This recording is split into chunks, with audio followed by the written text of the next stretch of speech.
My dream, my big dream, I shall create and bring to reality. I believe in my mission and I know my capacity. I know that the dream is within my capability. Alone I go to challenge the greatest and hardest battle of my life, the mission.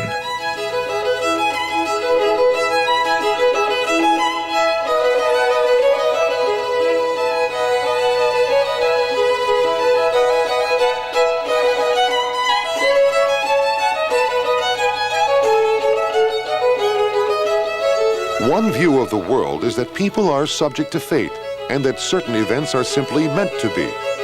It's as if there's a pre-programmed rhyme and reason to life.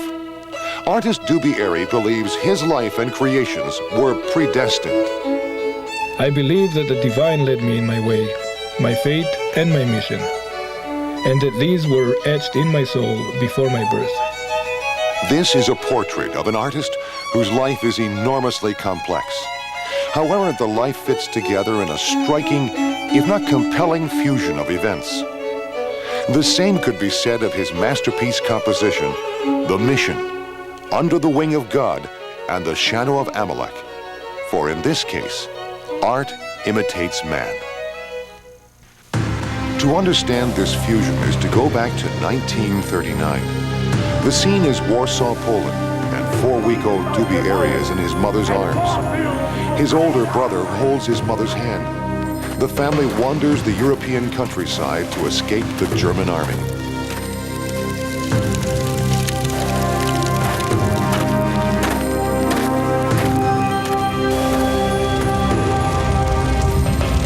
Unlike his 6 million fellow Jews who suffered the ultimate darkness of Nazi brutalities, Dooby and his family managed to survive.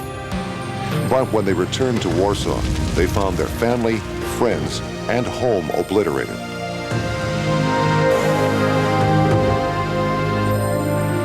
Looking back, I understand that there are reasons for my fate. My life is drawn through a long and arduous path. The annihilation was incomprehensible. Words fell silent over the death. The impact of this horror on young Dooby? How does a young Jewish soul, or for that matter, anybody, rationalize being spared from the evil incinerators designed to exterminate his people?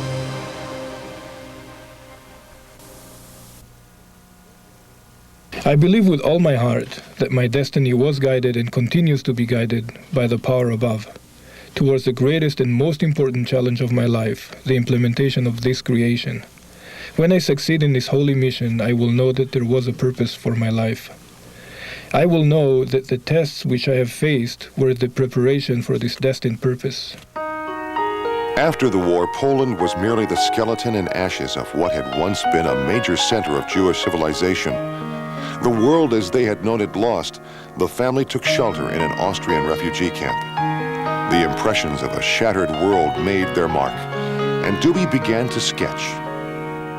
After 3 years in camp, 9-year-old Dooby and his older brother grabbed their mother's hand once again as they made their way to Israel, finally reaching its shores in 1948.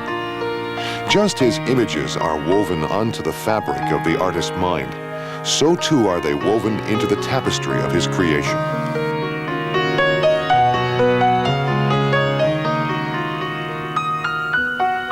The blood of European Jewry spilled, and the world remained untouched, reserved and silent. Is there a way to inspire awareness, to remember the past, to comprehend the present, and to build a healthy nation for the future?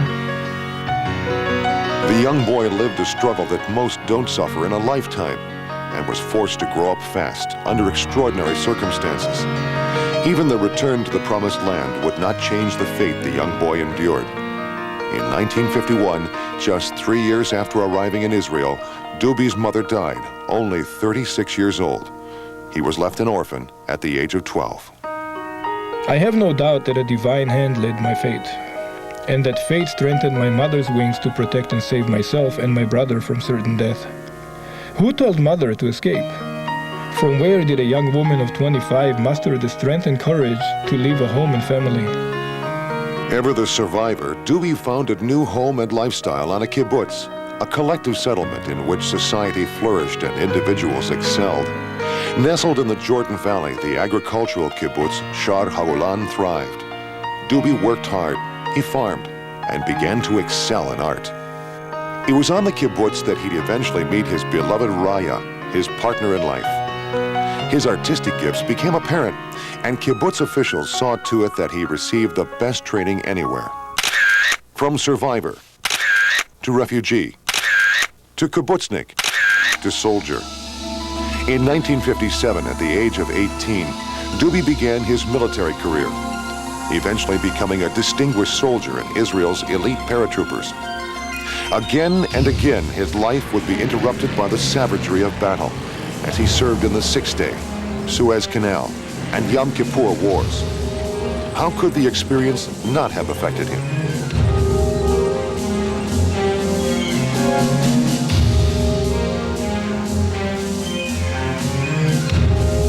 You couldn't move toward another house, you couldn't clear another street until you were absolutely certain that everything around you had already been taken.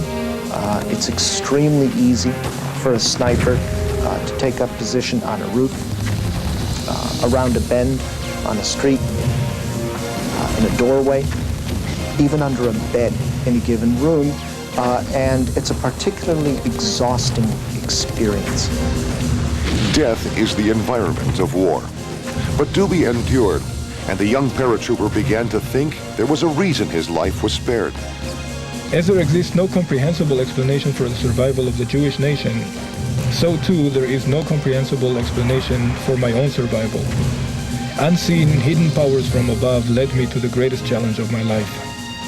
But the turning point in his life was 1967, when the Israeli army recaptured East Jerusalem and the Western Wall. Dubi remembers just gazing with joy. After all, Jerusalem was the center of Jewish hope, the focus of the cry for redemption. אם אשכחך ירושלים, תשכח ימיני. תדבק לשוני לחיקי, אם לא אזכירכי. אם לא אעלה את ירושלים על ראש שמחתי. If I forget thee, O Jerusalem, let my right hand forget her cunning. May my tongue cleave to the roof of my mouth, if I do not remember you, if I do not exalt Jerusalem above my chief joy. The inspiration was clear. He would create more than art. It would be universal education, a creation that all the world, not just Jews, could learn from. Survival was his instinct, but painting was his fate, and he realized the need to distance himself from his surroundings. The decision was made. He would leave the kibbutz for Toronto, where he could achieve his mission. The former commando, who once operated with his army and nation behind him, now operated alone, on a one-man mission. The decision did not come without great deliberation. I left the kibbutz to fulfill the true purpose which fate destined for me. I do not relate to the mission as the work of my life. This work sums up an important period in my life, a hedge to ascend to other important and larger milestones in the future. Challenges in which I see a national mission. Despite physically leaving his homeland, there was no change in his spirit. Dubi remained steadfast in his devotion to Judaism.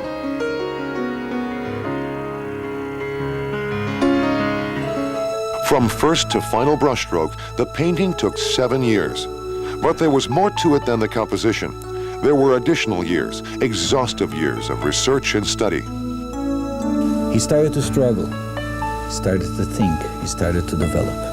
This brought him to studies, and this brought him to see and recognize that without an in-depth study of history and of current mission in life, understanding what we're doing in this world, you cannot express a proper painting as a mission in life. And therefore,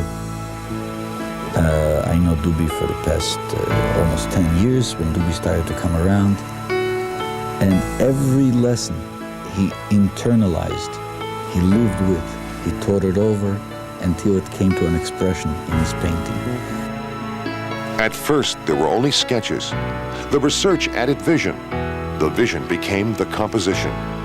Finally, a definitive sketch, the blueprints for the masterpiece. But before the first brush ever touched canvas, Dubé returned to Israel, to his mother's grave, to ask her blessings. How did Mother withstand the dangers of wandering with two young boys when all of Europe was aflame and Jewish blood spilled? Was Mother able to foresee and foretell the unseen and unimaginable? Did she comprehend what the millions slaughtered failed to understand? The hens that survived, that farmed and defended, would be the hens that transformed his dream to reality. With an incredible swell of vision, he stretched the canvas over the frames onto which his creation would pour. Dubé found his task strikingly parallel to those he faced as a soldier. The roads along which Dubé the soldier had traveled were the same as those traveled by the ancient Jewish freedom fighters in battles like Masada. And similarly, the lines of his painting would become lines along an artistic map, inspirational routes. He would travel in the solitude of his studio. The painting became the ultimate outpour of influences: Michelangelo, Picasso, and interestingly, Terry Fox, the handicapped runner whose perseverance in the face of adversity was an inspiration. Influences come to me from conscious and subconscious creativity. No doubt a combination of both. Images of the past year passing in front of my eyes. I am thankful to God for keeping his protective wings above me and for my willpower to continue in the missions race.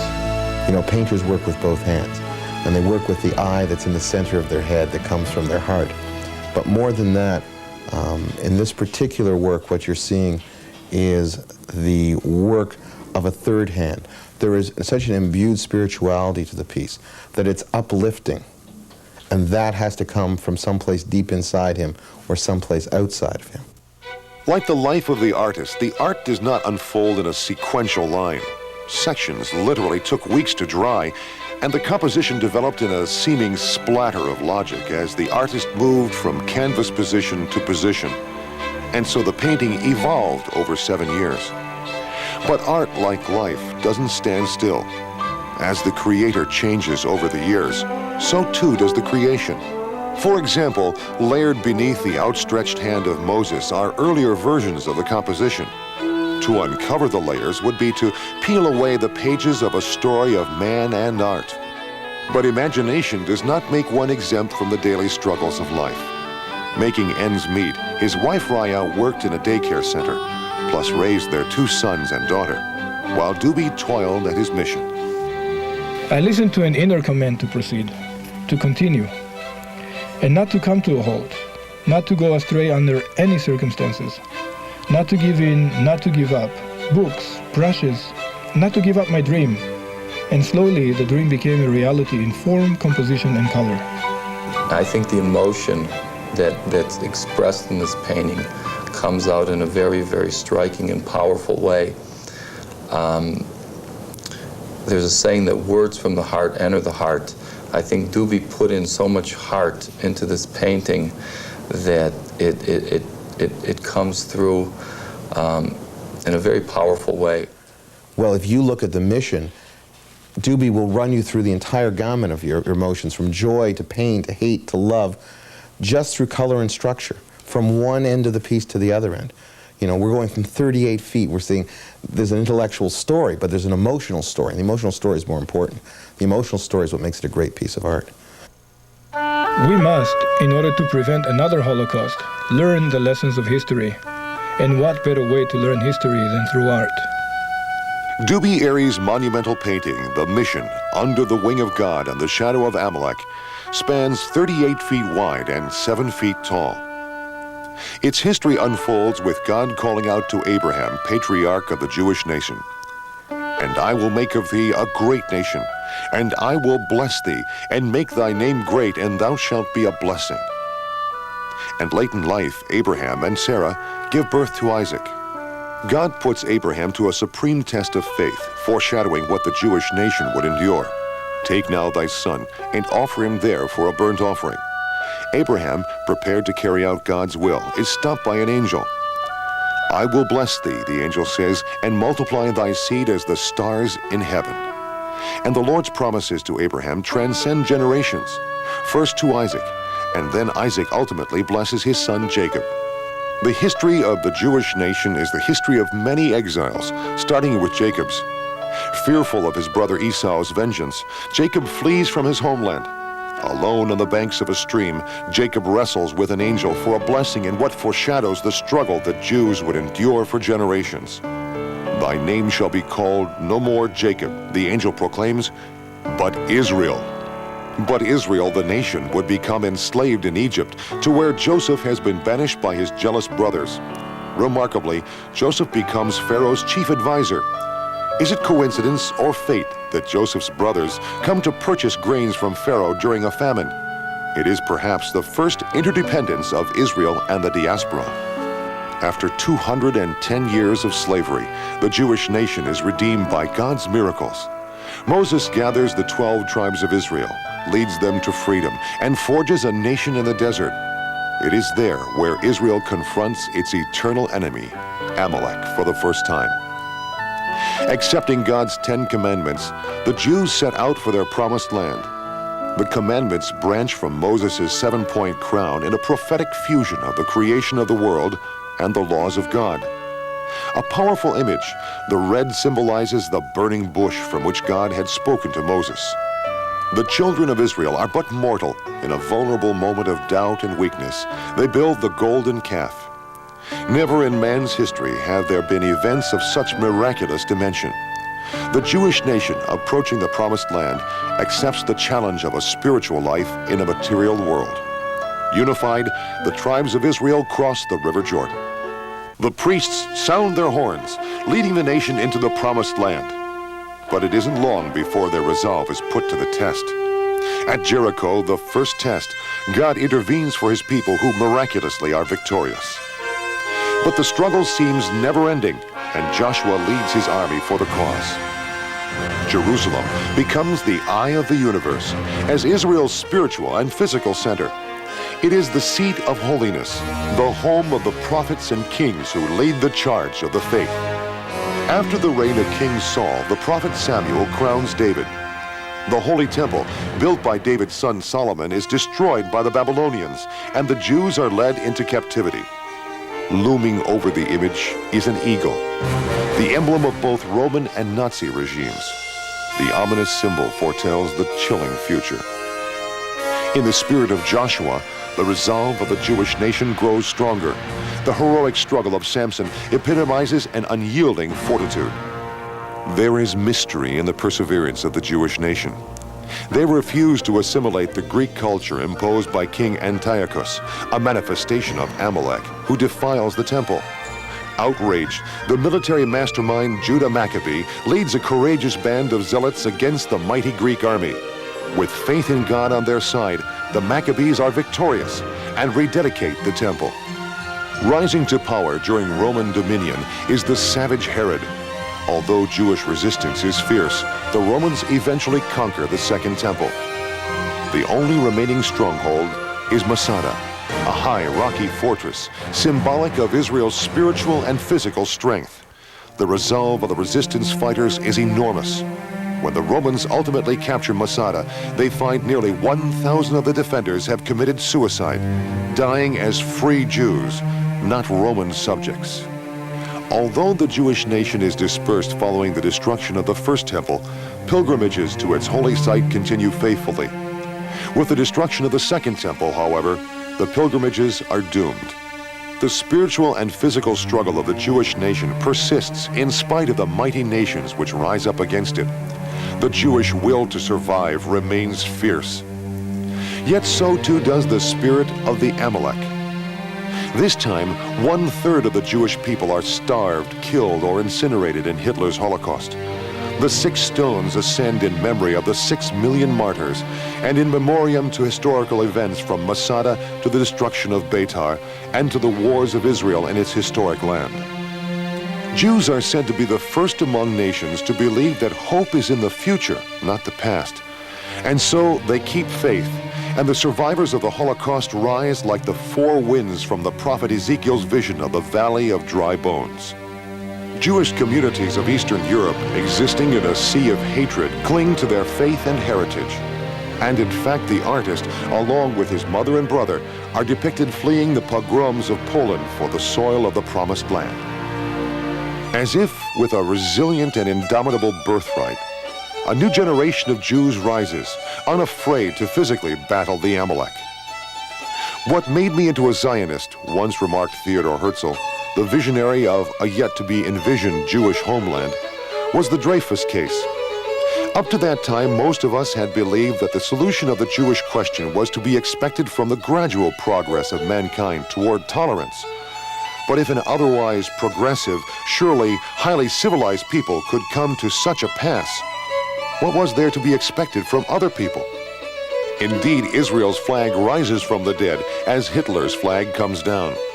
But the artist warns us against future holocausts, perhaps nuclear, which would not distinguish between the nations of mankind. A people ever unified, resistance fighters come to the aid of Holocaust survivors. The struggle for the Jewish homeland escalates. Israel is forced to lay down the plow and pick up the sword to defend itself. In an ironic struggle to hold on to its land, its safe haven renewed by the hands of survivors.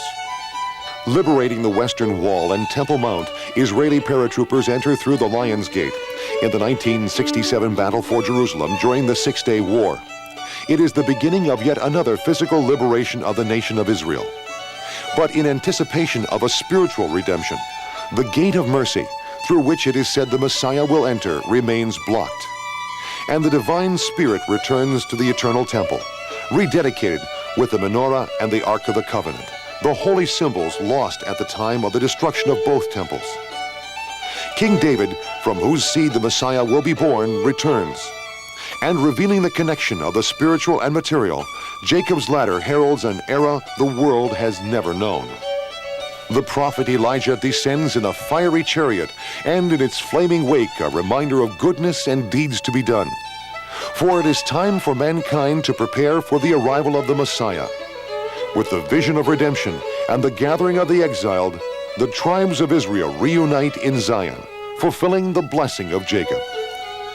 Reuven, Shimon, Levi, Yehuda, Zvulun, Yisachar, Dan, Gad, Asher, Naphtali, Yosef, Binyamin.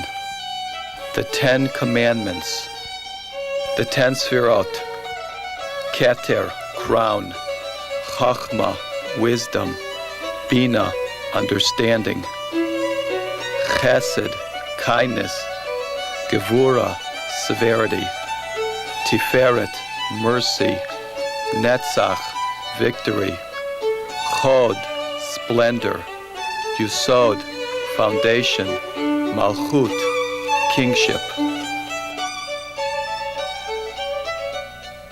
למען ציון לא אחשה, ולמען ירושלים לא אשקוט. For Zion's sake I will not hold my peace, for Jerusalem's sake I will not rest. Among the strongest symbols in Judaism is the Star of David, a simple form of 6 points. Each corner is an intersection of fundamental Jewish attributes: faith, justice, power, land, people, and hope. In many ways, Dubi's life is like that star. His life sides intersect in a synthesis of influences from Michelangelo to Terry Fox, from Poland to Israel, and from refugee camps to the kibbutz. And his art speaks in values of hope and faith that are perhaps unparalleled in today's world. This is a piece that deserves to be viewed by the world. I think it has a very important statement to make. I think that people have an obligation to view it, to get in touch with their own humanity. Particularly as the world has gotten smaller, in a lot of ways the world has gotten crueler. And I think that today we need to take whatever avenue we can to remind ourselves of our humanity. Education is the hope of the world, and art is its inspiration. But for Dubi Ari, art and education are one and the same. Through his life's work, the mission, he has been a teacher to mankind, inspiring us to faith, inspiring us with new lessons, and inspiring us to recall those lessons we should never forget.